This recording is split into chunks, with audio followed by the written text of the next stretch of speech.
On today's episode, Ava and I visited the hot desert sand of Glamis, California, to get some shots with the Canon 70-200.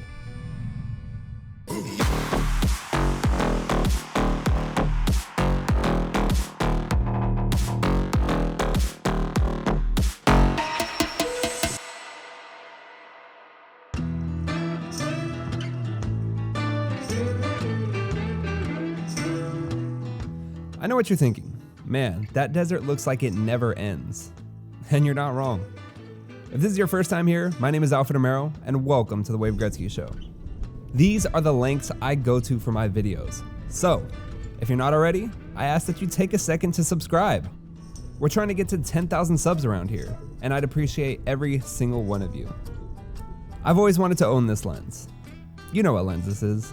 The Canon RF Zoom Lens 70-200 with the f-stop of 2.8.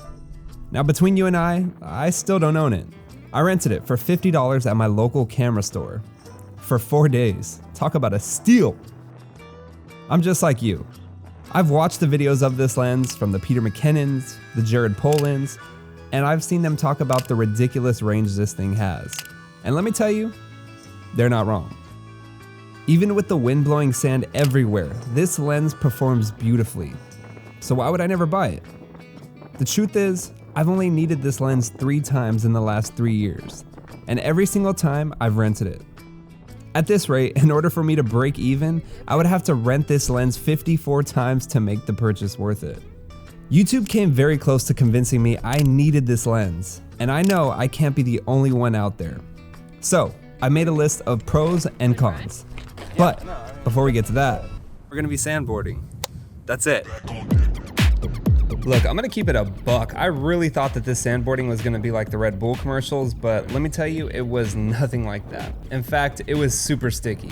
It might be because I have a cruiser board, and it might even be because I haven't gotten a wax in a long time, but I figured that the wax would stick more to the sand, but either way, it was just a little bit too hot and the sand was literally sticking to the board. So here is the real reason why I went out to the sand dunes in the first place. I really just wanted to get a photo that we could put in our bathroom. This is the photo that I decided to go with. You guys see that?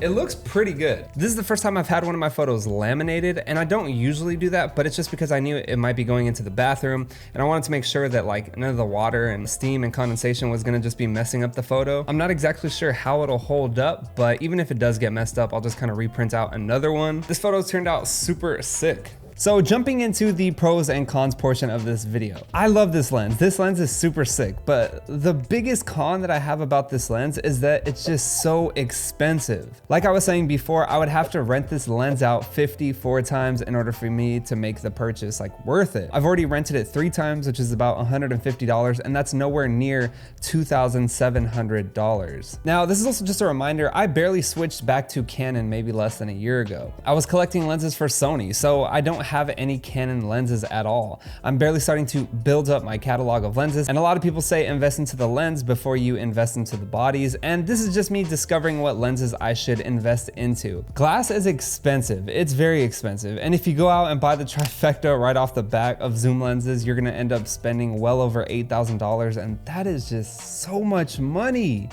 It's hard to keep up with it, but it is an investment, and especially if you are doing it as a full-time job like myself, the 70-200 doesn't make sense for me right now at the immediate moment because I'm not a sports photographer, nor am I a wildlife photographer where I would need to be far away from the subject. And that's pretty much my second point. It just doesn't make sense for me personally. If you're like myself, you probably live vicariously through a lot of these YouTubers that you see online. And they talk about how great this lens is because it is that great. But if you are just trying to do YouTube like myself, and you're just kind of dabbling in photography and videography, this probably is not the lens for you.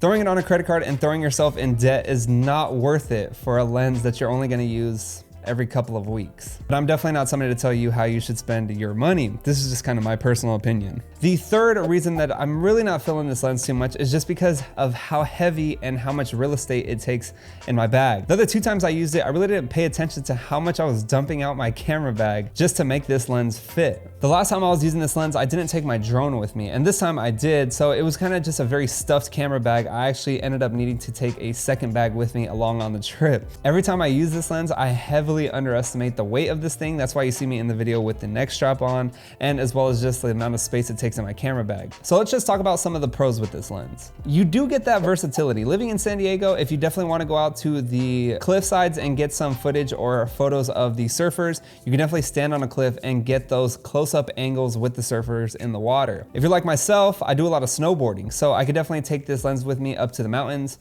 and get some nice photos, nice crisp photos, just from the floor angled up at the mountain. Trust me, I wouldn't be mad at that at all. The second pro to this is that it's sharp. It's so razor sharp. I mean, I've used some of the other lenses, again, coming off Sony, and they're definitely not as sharp when you don't pay the money for this kind of lens. You're definitely paying for the glass, which is totally understandable. I intentionally rented this lens so I could get that photo to blow up. But if you really pay attention to the photo I ended up capturing was at the 70mm focal length. So I really could have just got the same photo with this. It might not have had as much detail or clarity or sharpness. However, I still could have got a very similar looking photo. So just some initial final thoughts on this lens is I clearly took it out there for a reason. You could see the sharpness in the sand. The photos came out excellent. And I actually plan on blowing up a couple more of these photos just to give as gifts. You know, you zoom into Ave and you still have a lot of the sharpness from very far away. This photo was actually taken all the way at the 200mm mark. As you can see, she came out very crisp, very sharp. And when I was taking the picture, the autofocus still worked very well. Here you can see I was using a little bit higher of an f-stop compared to these photos where I was all the way zoomed in with the 2.8 f-stop. Again, even the vertical shots I got of this photo came out super crystal clear. I might even blow up this photo as well. You could definitely see a very notable difference, and these are the photos that Avery took with the Canon RP and the kit lens 24-70. You could definitely see it in some of the grain. You know, you can see how grainy it is compared to some of the other photos that I took with obviously the zoom lens. Not too much grain, it picked it up really well. And you could zoom in, you could see it pretty clear. You could see all the sweat and everything on my forehead. I'm very impressed with the photos that I got from this lens. Will I rent it again? 100%. Will I buy this lens anytime soon? I can't say that it's going to be anytime soon. This lens totally makes sense if you're in the fields, baseball, football, basketball, even if you're a surfer, maybe even a snowboarder like myself. For the price though, $2,700, it's so expensive. I'm not the richest person in the world. So justifying those kind of purchases, I really have to make sure that they make sense. Renting camera gear is definitely a very feasible option, and I would definitely advise you guys to definitely take that into consideration if you guys have a local camera store next to you. $50 for 4 days. I had this thing from Friday all the way till Monday till 2 p.m. It totally made sense, and I totally got this video out of it, and I totally got the content, the photo that I wanted. So again, definitely check into that. I highly recommend. Guys, that's pretty much all I got for you guys this week. I hope you enjoyed the video. If you are new here, again, my name is Alfred Romero, and I hope you guys enjoyed this episode of the Wave Gretzky Show, Season 2, Episode 2. If you're not already and you even enjoyed the video, definitely scroll down and consider subscribing. We're trying to get to 10,000 subs around here.